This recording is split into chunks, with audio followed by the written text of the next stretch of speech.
Ladies and gentlemen, it's my pleasure to introduce to you a candidate for the 2nd Congressional District of Michigan in this August primary, whose name is Bill Cooper, for the purposes of a motion. Mr. Cooper. Call the question.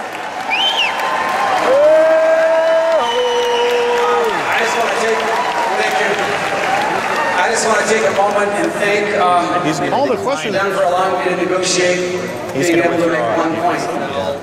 I really appreciate everybody who raised their hand for me. I appreciate the support of the I Caucus. I appreciate the support of the Tea Party. I also appreciate the 20,587, I think, or so people that voted for me in the last election cycle. Yep. This is not a perfect process. I think we can all agree on that. But I don't necessarily think we can divide it up between good and evil or right and wrong. It's just not a perfect process. I think what I would like to do is just say to everybody, we elect people. When we elect them, it's our job when we go home and we leave this convention center to hold them accountable. Our job begins the day we elect them. Yes.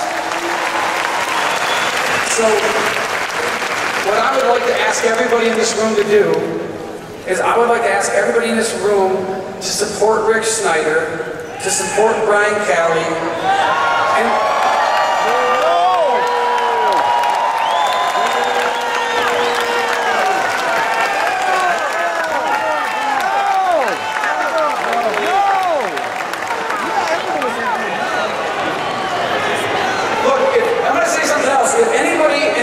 arena doesn't like this process. If you do not like this process, then don't go home today and go back on with your lives. Work to change the process.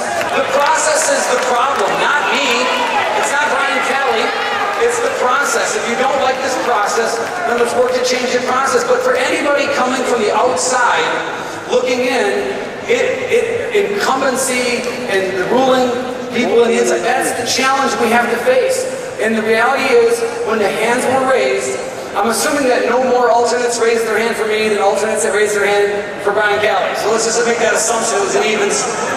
And there were more hands raised for Brian Calley. I am flattered, I am honored that I have support, and I really appreciate that, and I will continue to fight for what I believe in and my constitutionally conservative values.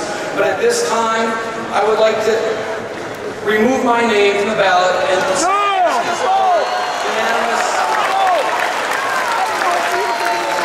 I can't read Eric Doster's writing,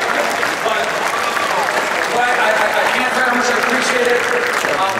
But I really think that we need to take the next step in this process, and that is after November 2nd. Let's fight to get our candidates elected and hold them accountable. Know how they voted. Don't just accept the fact that they say they're conservatives. Demand that they are conservatives. Thank you very much.